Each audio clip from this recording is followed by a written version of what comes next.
Hey guys, so I'm really excited because I've had this vision for a long time to bring on guests onto my YouTube channel and people that are like on the creative spiritual path, that have lots of wisdom to share. And we'll see where we go with this, but my idea is about bringing people's birth charts into this conversation and illustrating their journey with creativity, their intuition, these kind of topics that I love exploring. So I'm so excited because I've got Aixa today, we are both in a feminine mystery school together, which is just amazing. And we are going to have such a juicy conversation. She's an artist, and I just love the work that she's doing. It's just so powerful. And honestly, you're like, the content I keep seeing you create is just like so juicy. You're on fire. I love it. Well, thank you. Thank you very much. Yeah, my name is Aixa Oliveras, and I'm a figurative artist based in Miami, Florida. And yeah, like right now, my work is centered mostly on the female figure. I'm exploring now the topic of the divine feminine and connection to nature. And yeah, I'm having a blast, like exploring that theme right now. Yeah, so that's Mhm. me, and that's what I do. So juicy. Yeah, thank you for expanding. And I just relate to you. And actually, this has been part of my path. It's actually, I don't always claim that word artist because I do paint as well, but I haven't been giving it a lot of energy, I will admit. But I just love to hear like how, and also when you say divine feminine, I'm like, oh, this is such a juicy topic. I love to hear like how kind of like how did you find painting? Like how did it all start for you? Well, for me, it's kind of like I didn't find art, art found me.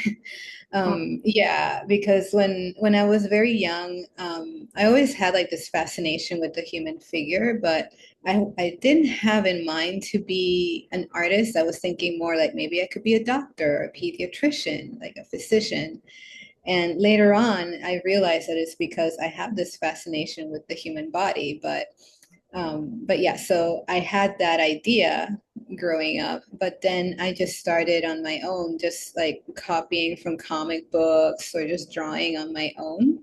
So because again, it's that fascination with the human figure. Mm. So I just started drawing on my own, and like I remember like copying photos from like my grandparents, and it was one of those drawings that my mother saw it and she was like, "Oh, you're an artist." And I was like, "Really?" Like, "Yeah, like you're gonna be an artist." So she was the one Mm. that really put the idea in my head, and because she saw the talent that I had. And this was like maybe when I was like 10, 11 years old, so pretty young. So I had the luck to know from a young age what I wanted to do, like what my Mm. purpose was. And yeah, it all evolved from there. So I kept drawing. Also, I went to like a university and art school in Puerto Rico that's all about art. So I got my undergrad degree for my bachelor's there. And then after that, I spent about like 10 years doing art part-time and also working as an administrative assistant. And then, by the end of those 10 years, I was just feeling like there was more. There was more that I wanted to do. And like I had like reached my kind of like a wall where there was just, I feel like there was more that I needed to do or explore, but I couldn't do it there. Yeah, in Puerto Rico. Mm. So that's when I decided to go for my master's degree. So I was researching schools in New York and schools in California.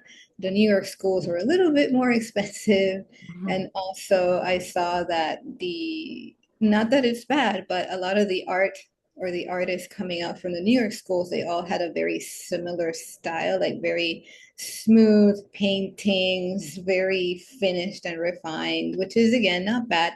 But I wanted to go to a place where I could develop my own style and that would encourage people to develop that style. And that's what decided me to go to California because there I saw that they were doing that for their artists. And yeah, that's where really everything bloomed.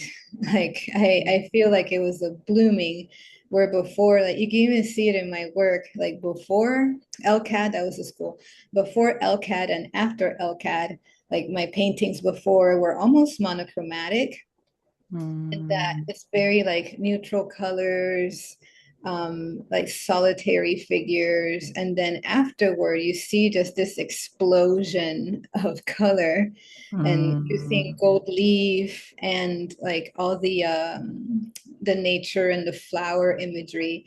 So it was almost like in a literal sense a blooming of my like of my art and of my creative process. Yeah. So I yeah, love that. that's pretty much my journey. Yeah. Yeah, so cool. And I think I just think the path of the artist is such a intuitive one. Like you just have to trust those nudges, like you did. And it's so fun. And it, do you know, it's so funny this metaphor you saying blooming because I'm going to bring some insights from your chart in here because it just lands this beautifully. And I don't know if you're aware that your like rising sign is Taurus. So the rising sign in astrology is like how you navigate life, how you kind of move through the world. And through Taurus is that it is that lens of like beauty and pleasure and like the feminine. So it just feels so in sync that you're doing this beautiful art and bringing in the nature. You know, it's like an earth goddess vibe that you're bringing in that it's just like right there to see. Um, And it's something that I'm becoming more aware of now also through Alex's work, in that like there's that part of me that's all about sensuality and connection to the earth, and which is a part of me that I wasn't really aware of before, and almost like unknowingly I was suppressing because of, like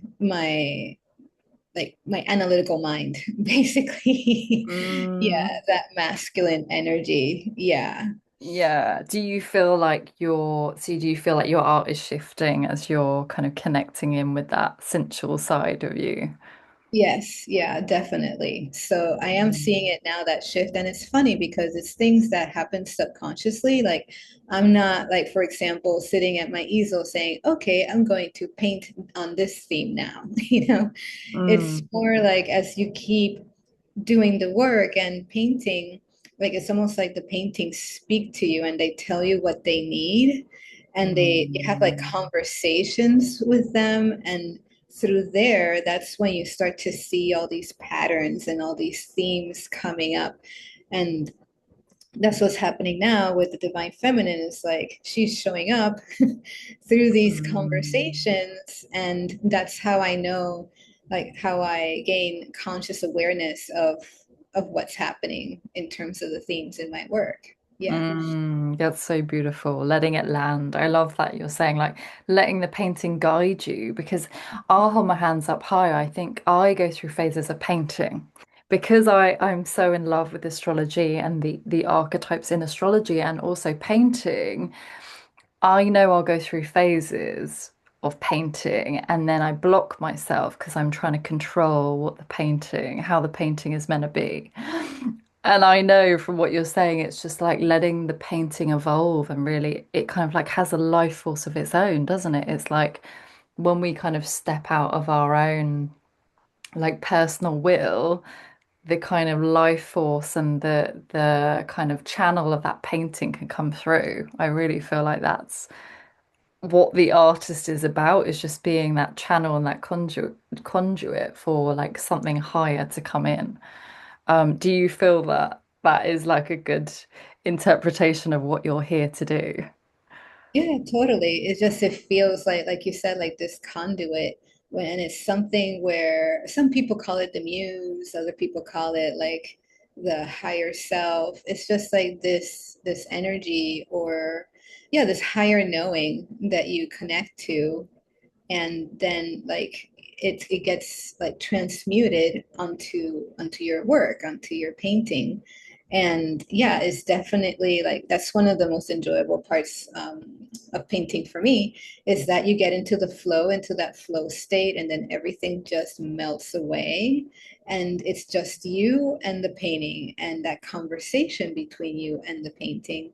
And yeah, just letting things flow and seeing how they go, like those happy accidents that happen sometimes in painting. Yeah, and Yeah. just instead of forcing it, just letting things flow and letting that like knowledge like filter in through that connection with the painting.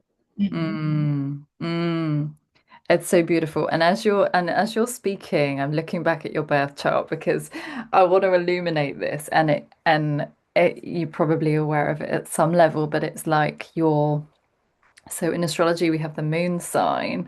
So your moon is in Scorpio, which is like your emotional nature is about like probing really deep and kind of going into those what's on cracks of the psyche, like really shining a light on the shadows. And I would imagine, and from the work I've seen of yours, and I wonder if you relate to this, it's almost like in some ways your paintings like illuminate the unconscious or the shadows. Maybe for other people, if you do a painting, it's like this is the kind of unconscious material that someone's meant to work with. I wonder if you resonate with that. Yeah, it totally feels like true to me, because it's like I have like two layers, right? So there's the external part of me that I've been told I'm like very calm, very mellow, very chill. And then, but there's underneath that, there is this very emotional, passionate part of me, which I think would correspond to that, to having my moon in Scorpio, because it's all about emotion. And like I'm a sensitive person, I'm a deep feeling person, and people looking from the outside might not realize that, because they're like, oh, so she's just very calm, even keeled, very calm. But no, actually there's a lot happening underneath the Mm, surface. Yeah, it's like a lot of yeah. emotion and passion under the surface. Hmm. Yeah, absolutely. And it's that's why I love astrology because there's these metaphors and symbolism we can kind of really connect with. It actually helps our creativity. That's the part of why I absolutely love astrology is that she kind of opened up my creativity in different ways. And that and what as well is so beautiful is that scorpionic energy is so much about like death and rebirth. So that kind of ascending and just like really surrendering into like what is like being in flow with life and like having these big like emotional rebirths kind of like the phoenix rising from the ashes energy and I can see that in your work and feel it's kind of coming from such a such a depth and such a kind of like there's a resilience there as well I would say um yeah, does that does that make sense? It is totally. It's just funny that you say death and rebirth, because when I was in grad school, that was what my thesis was about. So Mhm. yeah, that's the theme that came out while I was doing my work in grad school, like death and rebirth. And I even have a painting that's titled Phoenix Rising. So Wow. Oh my gosh. Oh my gosh, yeah, I love that. so it totally like fits like a glove, basically. That is so that do you know what? I love that because it's like sometimes with symbolism things can fit and some things can be like so synchronistic and I feel that's just what was drawn to in your chart. And it's like it's almost like I feel like would you for example on your journey of creativity because it's obviously like a an up and down spiral. what have there been like? Well, actually, I'd say, there's probably hard to pinpoint for you, but have there been moments where you've kind of gone through that, like dark night of the soul in your on your creative journey that's kind of really taught you a lot about your gifts and yourself as a kind of divine being, creator? Oh, definitely. Yeah. So there was a point, well, it was around 2020, like with the pandemic and everything, which, yeah, it was just rough. Um, And yeah, there was that point there where there was like a dark night of the soul moment because I was still living in California. All of this was happening. I lost one job. The other job wasn't too financially secure. So and I didn't have any like all my friends were leaving. I didn't have any family there. So I was like, okay, this is not looking good. Let me go move back with my family in Miami. So that's what decided me to move back with my mom and my brother in Miami. And yeah, it was a big change, and it definitely showed up in my art. There's this one, yeah, there's a drawing on black paper that I titled "Dark Night of the Soul." Yeah, Wow. and it's like a self-portrait where like my eyes are closed, I'm lying back, and it's like all these roses are rising around me, and it's all Mm, in, since it's a drawing, it's all like black and white, and the roses in some areas like say there's parts where my hair is kind of see-through transparent and you see the roses rising up through it. So I feel like for me that was like a commentary on what I was going through at that point, where one phase of my life was ending, like my life in California was ending and a new chapter was beginning here in Miami, and all the uncertainty that that brings, all the uncertainty, and honestly, the anxiety and fear from living through a pandemic. And yeah, all of that got manifested and showed up in that piece. And I mm, feel like when I work on pieces like that, it's like it helps me cope with things that are happening in real life, in my life. It's mm, like my way of expressing like those anxieties or that sense also of hope that I have, that even though this figure is like symbolically like dying, there's still life coming through with these roses like blooming and emerging from the figure.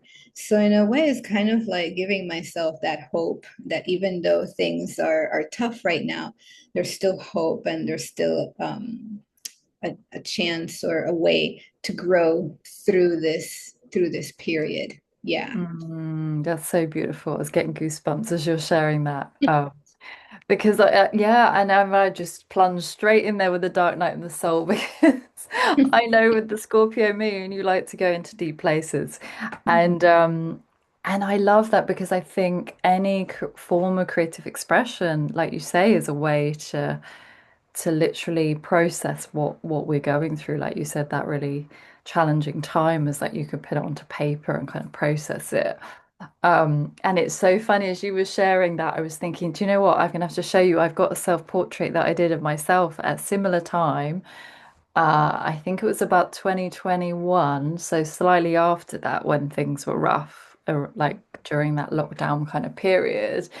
And I was imagining that I was kind of in this underworld type thing, and there's like these pomegranates around me of that symbol of the underworld world, and like this sort of these feathers around me. So I was kind of partly peeking out and transforming.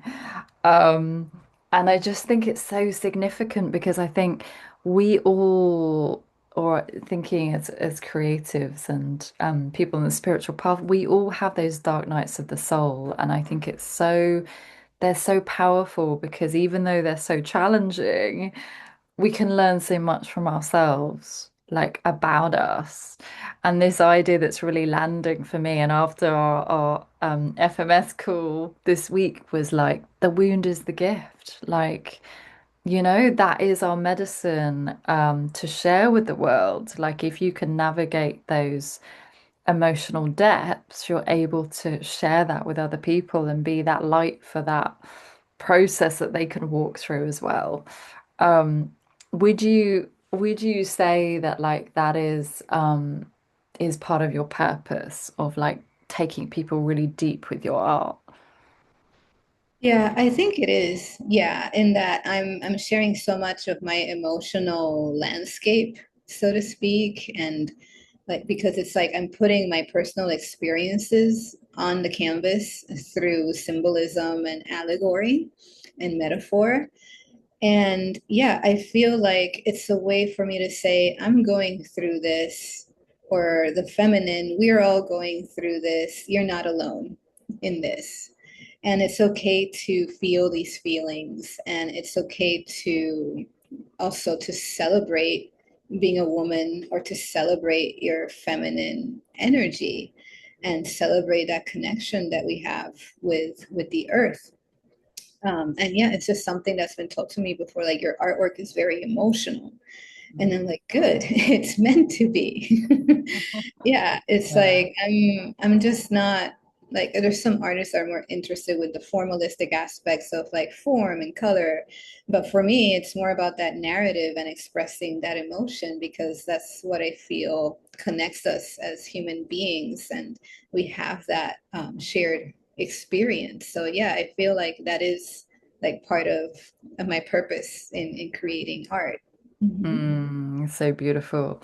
And also as you're talking, like and looking at your chart again, obviously you're in Aries, which you'll know, but your sun sign being in Aries is actually in the 12th house.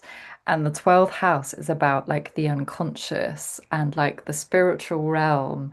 And like I could just see that you're able to like I love that you're saying about the divine feminine, which is such a big theme right now. People are kind of really reclaiming that in themselves. And it's like, I just see you have that ability to really tap into like what the collective consciousness needs and like literally represent it through your art as kind of I see it as like a portal into somebody's own healing journey to see their own shadows and the blind spots through the art.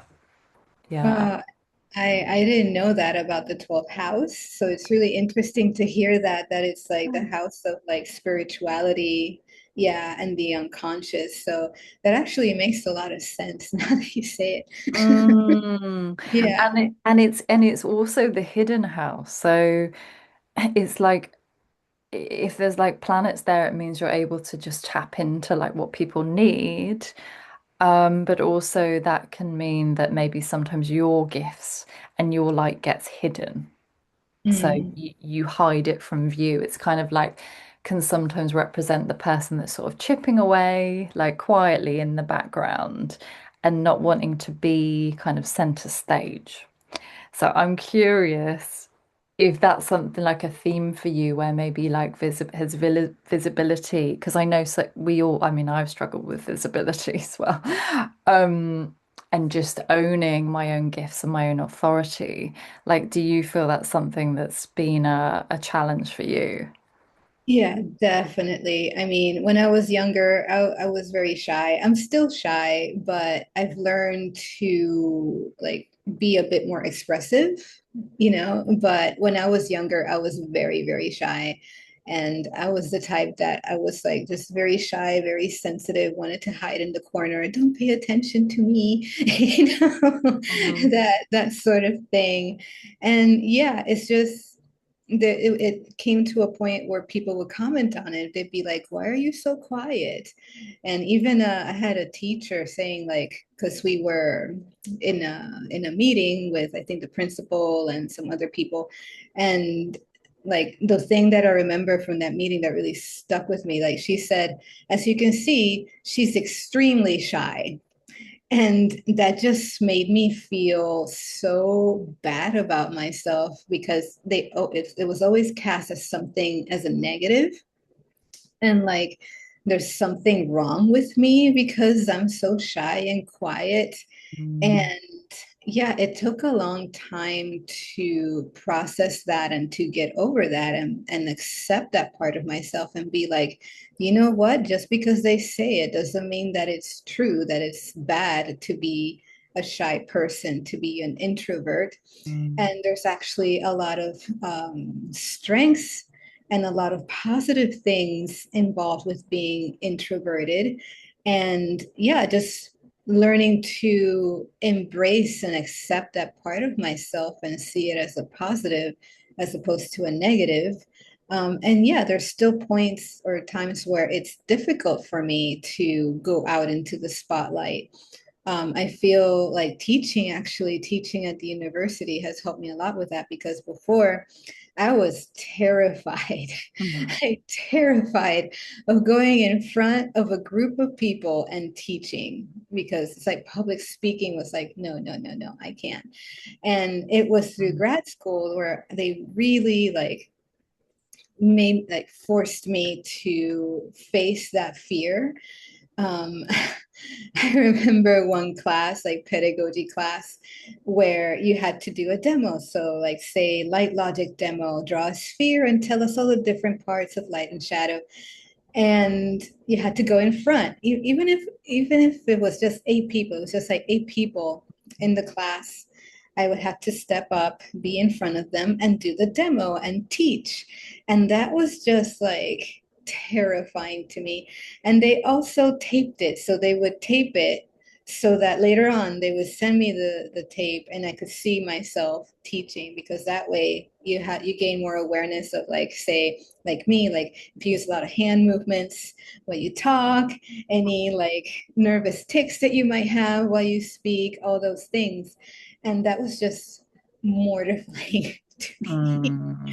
Mm. But I'm glad that I did go through it, even though it was really hard for me because it's kind of like exposure therapy where you face the fear, you face it, and through facing it, you realize, oh, okay, I can handle this. Like I can do this. Like it's Mm. okay. The earth is not gonna swallow me whole by Yeah. me being here teaching everybody. And it helped a lot because on my first class, it was the very first time that I was teaching. And by the end of it, the reviews I got were like, I had no idea this was her first class. Like she taught as if she had been doing this for a very long time. And I was like, wow. Mm. I That's love that. amazing. Yeah. But Yeah. it is something that even to this day I still struggle with that sense of like I want to go into my studio and just paint and shut out the Mm. world versus no, I have to go out there and I got to show my work to the world and to other people. Yeah. Right. And do you know, I can relate to so much of what you're sharing there because this is something I'm super passionate about. Educating people about is actually as a sensitive, shy person as well, growing up, can so relate to your story. I never wanted to just be seen in class. I would always just never volunteer answers. And I had a similar internal belief that being quiet or being reserved was like such a negative thing that I partly like really went into my shell and felt so much shame around that. Like, why can't I just be loud and like, in your face, like the people, like the girls that were being noticed, Like, I thought that was the definition of like the person with the loudest voice gets heard. And if you're not loud or if you're more introverted, you just blend into the background. And that's literally what I did. So I totally agree that like the sensitivity, particularly with creating art or any of this, the spiritual work I do, is actually such a gift because if you're, sensitive, it's been so deemed as such a negative thing because it's kind of like goes against everything that the patriarchy wants of being vulnerable and living open-heartedly. And I'm like, no, like we just need to honor this. And with your chart as well, like having that Scorpio moon means you're able to go to such emotional depths. You're able to hold so much, you know? And And going back, and I wonder, going back to the you were saying about just wanting to be in your studio, like creating your art, not being, not out there teaching. There's quite a lot of focus on that 12th house of again, I'm just going to be in my little zone, plugging away and just kind of quietly getting on. But then I can see there's this part of you that's like really, really craving these kind of like deep emotional connections as well. Um, so I wonder, has the teaching, like you teaching and stepping into that, has that been kind of like real medicine and healing for you? Yeah, I feel like it definitely has in that I feel more confident and more secure in myself. And I also help guide students too. So that's also very rewarding in that, like, for example, in the beginning of the semester, they're drawing one way, and then through my guidance, by the end, their drawings have improved a lot. And I feel like that's really rewarding to see that, to help guide them in that way. And yeah, I feel like I've loosened up a lot more. Like I don't get so nervous anymore when I stand up in front of them.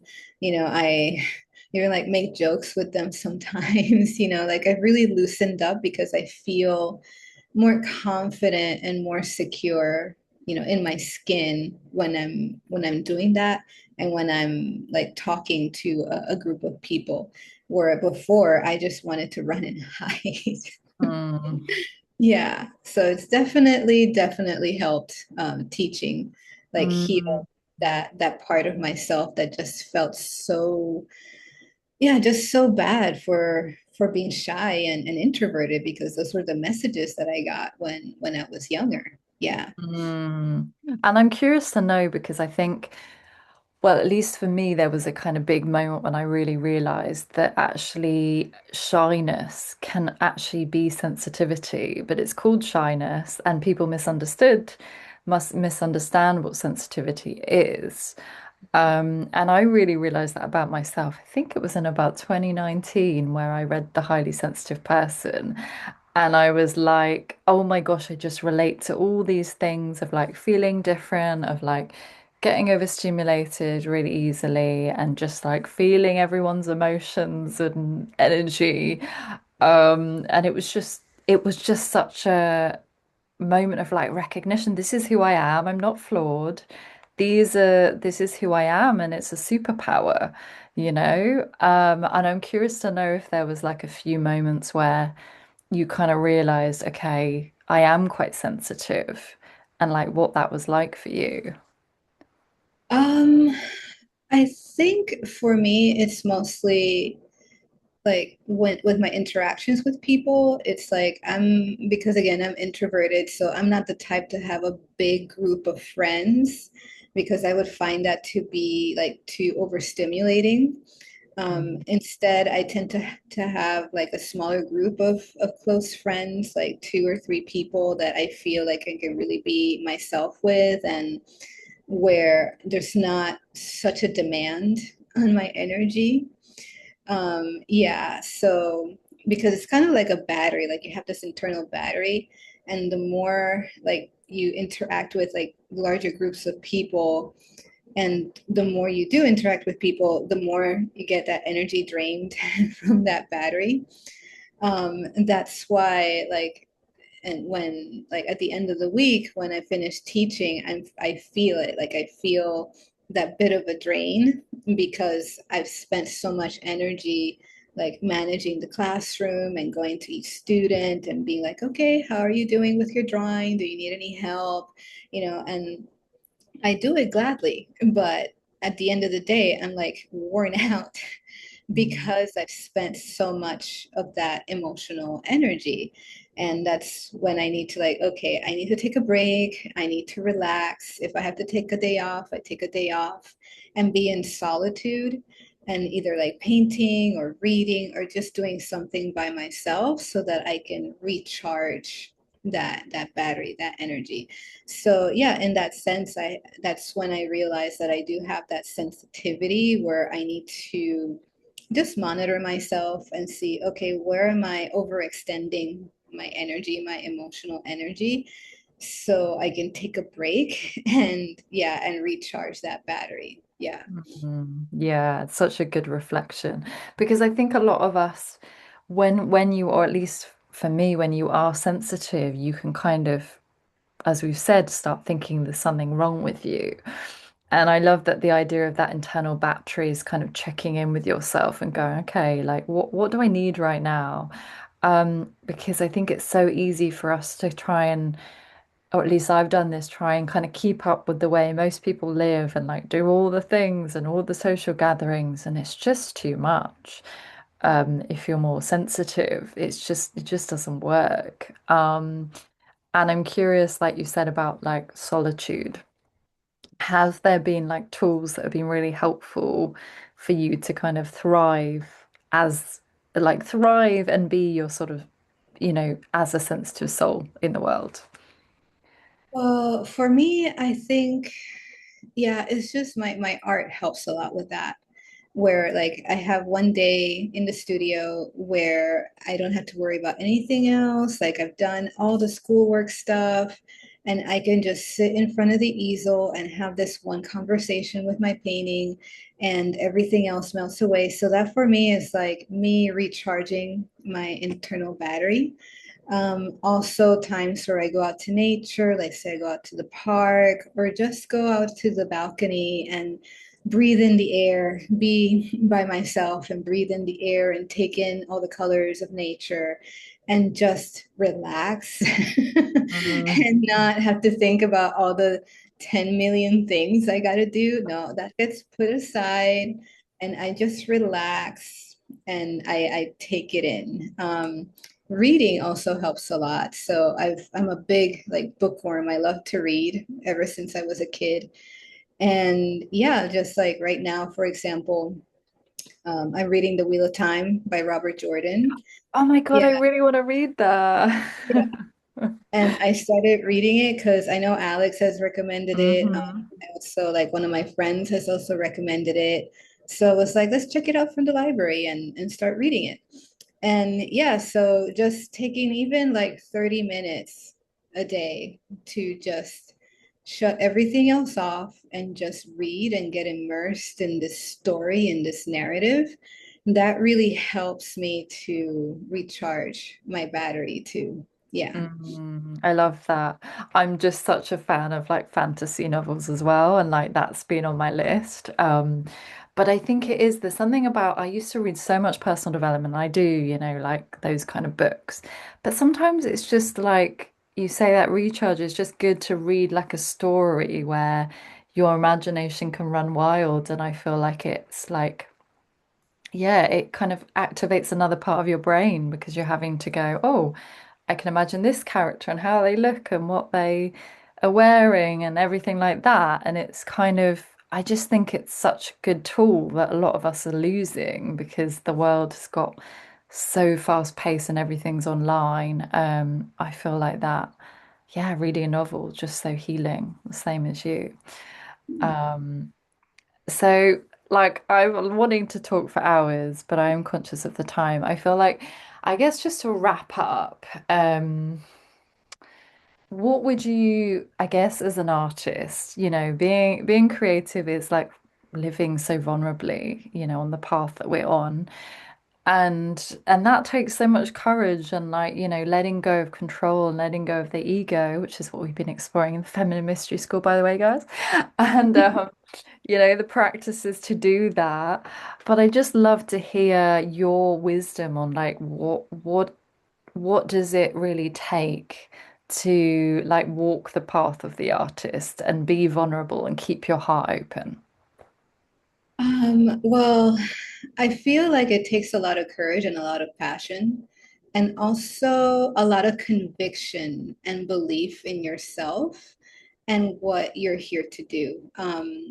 I posted about it like last week about these ancestral voices in your Mm. head, like from family saying, oh, it's not very practical to be an artist. You have to like this is actually was actually told to me by my grandmother and my great aunt. like the art thing is nice and all, but now it's time to get a real job. Yeah. Mm, And even though I was like, yeah, okay, sure. Like I kind of pretended to listen and agree with them, but I went on and did my own thing. But even then, that stuck with me because it's this sense of guilt that you feel like you're going against what your family wants.